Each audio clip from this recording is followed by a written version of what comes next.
Hello, I'm Ross Jackson, Chairman of Gaia Trust in Denmark, and author of my recent book, Occupy World Street, which is an expression of my dream for the future, you might say.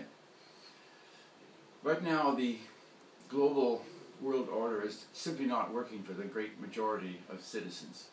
In fact, you could say that our world is in fact falling apart all around us, economically, ecologically, socially. At the same time, people are crying out for change. They're crying out for leadership. How can we somehow change this suicidal path that we're on and get onto a path which is more sustainable? The United States, which is the lone superpower, ought to be the natural leader for such a process. But the United States is no longer leading.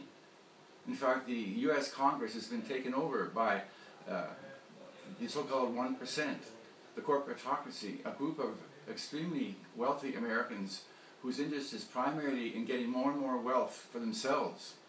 And they're very little concerned about the fate of the rest of humanity. So in this situation, where can we expect new leadership to come from? Well, in my book, I put forward some concrete proposals for reforms that would put us on such a sustainable path.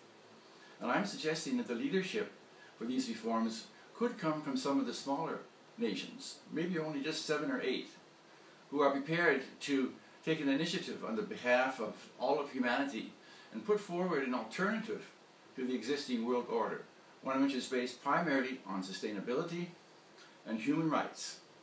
And the idea is that if such an organization were established, I call it the Gaian League, it could be a prototype, a scalable prototype of an alternative to the current world order, such that other nations would be invited to join if and when they're ready, and if they do so, in the longer run, we could possibly be on the path of a sustainable future which would work on behalf of all 7 billion world citizens.